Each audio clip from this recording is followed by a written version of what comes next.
We're starting a new series every Wednesday and Thursday. It's titled Church and Leaders versus New Testament. This is part 1. Hello, everybody. I'm Jim McCotter. And we have pictured here a lion and a lamb.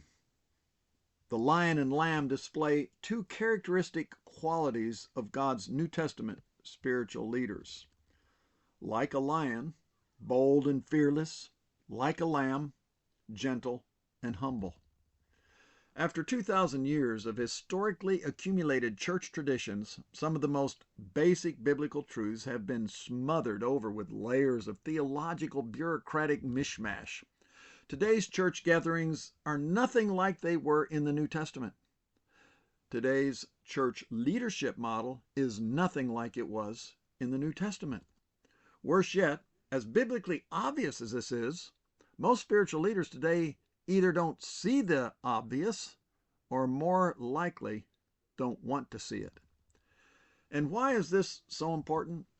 It should be enough to say because God thought it important enough to have it written down in His eternal word, the Bible. And here are some of the tragic implications of not following the New Testament model and instruction. It greatly suppresses and retards, number 1, most every believer's spiritual maturity, producing spiritual midgets.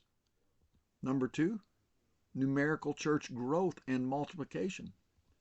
Number 3, multiplying strong spiritual leaders. Number 4, fulfilling national and world evangelization.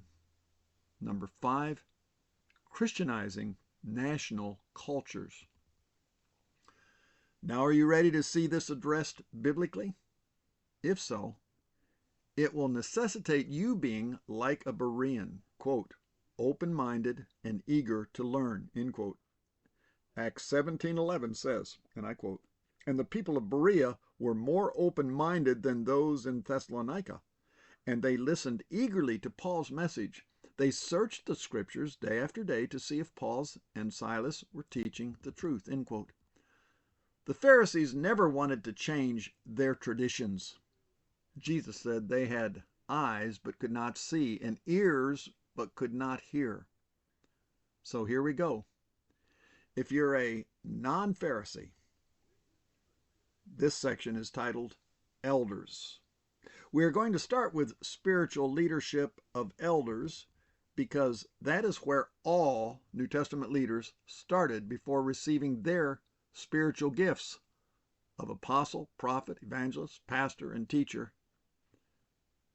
as read in Ephesians chapter 4, and as which we will look into as we go through this series to see why and how all the spiritual leaders first were recognized as qualified elders.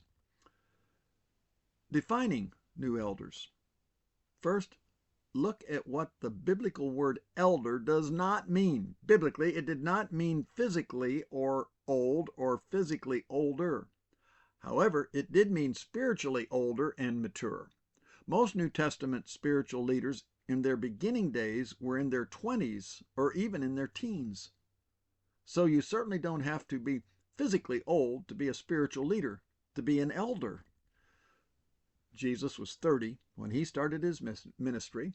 One of the first things He started doing was recruiting His disciples. The Greek word for disciple means pupils or students.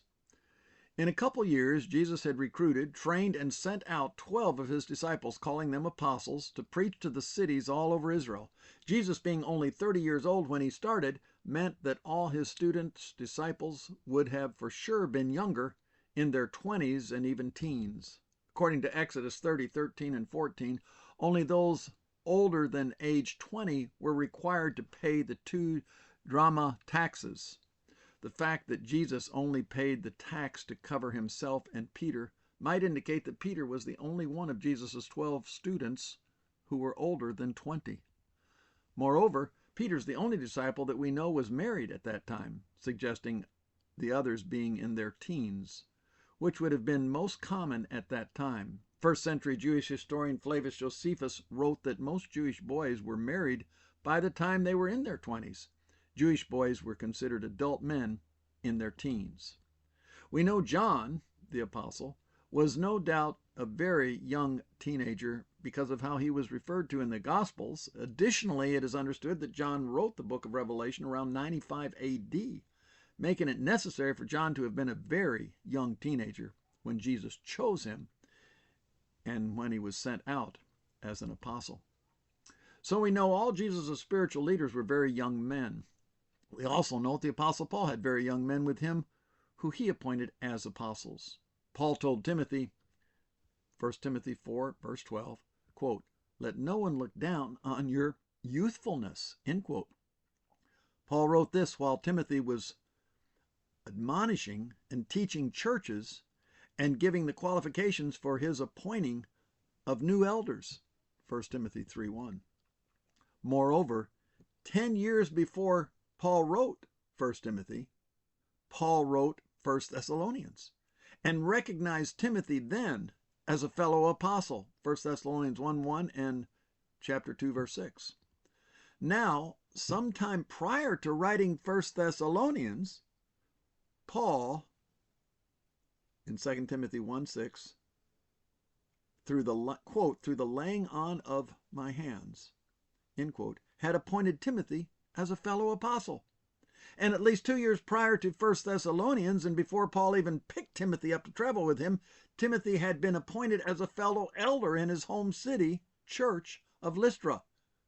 1 Timothy 4:14, when the elders of the church laid their hands, end quote, on Timothy.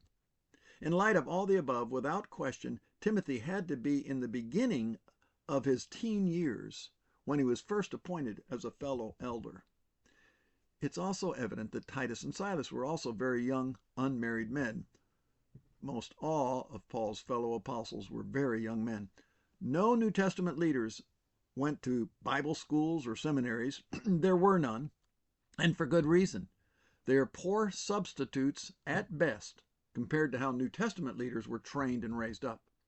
All New Testament leaders were raised up on-the-job training, quote, working together with one another with one mind and purpose, end quote. Working together for what? To evangelize their city, and, quote, equipping believers for the work of service, end quote, Ephesians 4:12. Why is today's unbiblical Bible school learning model not found in the Bible? Because such a learning model is counterproductive to its very purpose in two ways. It fosters, one, deception. James 1, verse 22 says, quote, "But prove yourselves doers of the word and not just hearers who deceive themselves," end quote. The school model may be okay for secular learning, but not spiritual learning. If you sit in a Bible classroom taking notes for 2 or 4 years before you plan to obey, you're not only disobeying this verse in James 1:22, but you're one of those who, quote, deceive themselves, end quote. You can be an A student studying books on flying an airplane for 2 or 4 years and graduate with a pilot's certificate, but only a fool would get in an airplane with such a person as a pilot like that. Yet churches hire, quote, pilot graduates, end quote, to lead their churches all the time because they are a good, quote, pilot talker, end quote. They've got a degree. Jesus said in John 12:35, "Walk while you have the light, lest darkness overtake you." Jesus said the same thing as James, quote, "Walk while you have the light," end quote. Not 2 years later, lest you'll be walking in darkness. Not maybe, but lest you will be walking in darkness if you don't apply it and do it when you learn it. Jesus said in Matthew 4:19, "Follow me, and I'll make you a fisher of men." Jesus did not say, sit down and take notes for the next 3 years, and then I'll send you out to preach. No, he said, follow me. It's impossible to be like a New Testament leader when not following the New Testament model and instruction. The above verses are only a few revealing the obvious on this subject.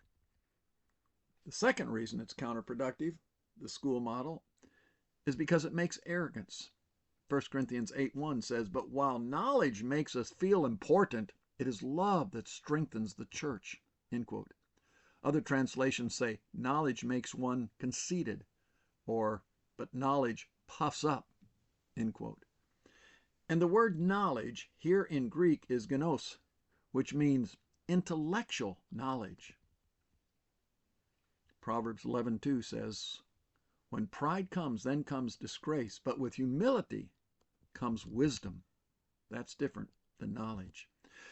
The Apostle Paul prayed in Philippians chapter 3, verse 10, quote, that I may know him and the power of his resurrection, the fellowship of his sufferings, being conformed to his death. The word know here is much different in the Greek, gnosko.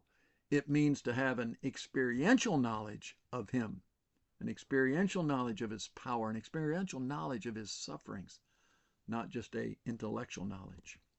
David said in Psalms 11, verse 10, the fear of the Lord is the beginning of wisdom. All those who follow his commandments have a good understanding, end quote. Not those who know his commandments, but those who follow them.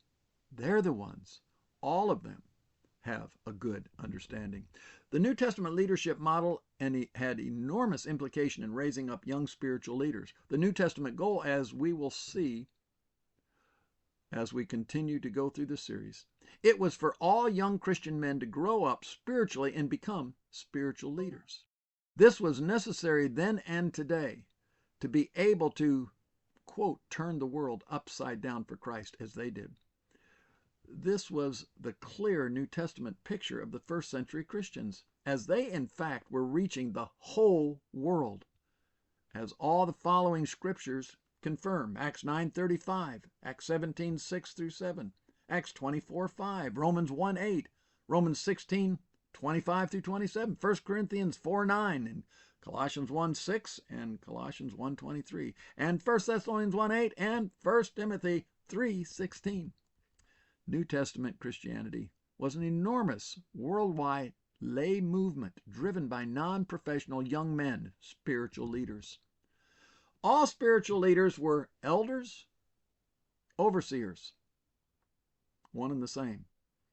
All apostles and prophets were elders, confirmed by the Apostle Peter. In 1 Peter 5:1, he calls the elders, saying he too is also an elder. And the Apostle John in 2 John 1:1 and 3 John 1:1, each place he says, I'm an elder, I'm an elder. All apostles, prophets, pastors, are also shepherds. They're teachers, they're overseers or bishops. So all pastors, teachers, overseers are all the same men in Scripture, only being described by their different functions, which they all did. They were also all elders. Acts 20:17 and 28, 1 Peter 5:1 and 2 confirm all of this. All elders were teaching. 1 Timothy 3:1 and 2, 1 Timothy 5 and verse 17 makes it very clear, as well as Titus 1:5 and verse 9. The elder's job was to teach, not to administrate. Deacons served in administrating, and elders, quote, to be considered worthy of double honor, especially those who work hard at preaching and teaching, end quote. 1 Timothy 5:17 and Acts 6:2 through 4. Why was it critically important that every spiritual leader was first qualified as an elder? God wanted to make sure every one of his spiritual leaders were godly and spiritually mature prior to giving any spiritual leadership responsibility or authority. God gave 17 clear and very objective qualifications for being an elder, which we will look at later. Every Wednesday and Thursday, Church and Leaders versus New Testament. Tomorrow, part 2.